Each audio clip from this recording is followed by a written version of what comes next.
फिर से क्रिसमस का मौसम आ गया है। हर कोई केक, कैरोल और उपहारों के साथ जश्न मना रहा है। लेकिन इन सब के बीच हम क्रिसमस के असली उपहार को न भूल जाए। क्रिसमस का वास्तविक संदर्भ यह है कि उपहारों का दाता स्वयं एक उपहार बन गया। चलिए हम कुछ पिछली बातों को याद करें। कई साल पहले परमेश्वर ने संसार और उसकी हर चीज की रचना की, जिसमें हम मनुष्य भी शामिल हैं, जिन्हें उसने अपनी छवि में बनाया। लेकिन जल्द ही मनुष्य पाप में गिर गया और इस पाप ने उसे परमेश्वर से अलग कर दिया। परमेश्वर मानव जाति को उसके पापों के कारण हमेशा के लिए नष्ट कर सकते थे, लेकिन उन्होंने ऐसा नहीं किया। इसके बजाय उन्होंने एक उद्धारकर्ता भेजा।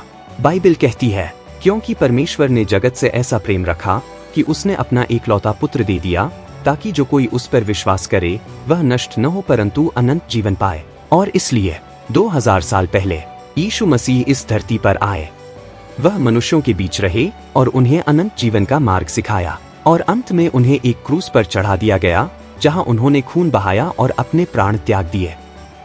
लेकिन कहानी यहीं खत्म नहीं हुई। 3 दिन बाद वह फिर से जीवित हो गए और बाद में स्वर्ग की ओर उठा लिए गए। तो आप पूछेंगे कि यह सब किस लिए था? यह सब आपके और मेरे लिए था। उनकी मृत्यु से हमारे सभी पापों का दाम चुका दिया गया है।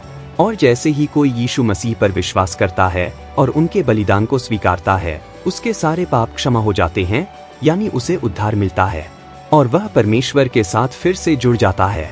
प्रिय मित्र, उद्धार के इस उपहार से बढ़कर कोई उपहार नहीं है। यदि आप इस अवर्णनीय उपहार से चूक जाते हैं, तो दुनिया के अन्य सभी उपहार व्यर्थ हैं।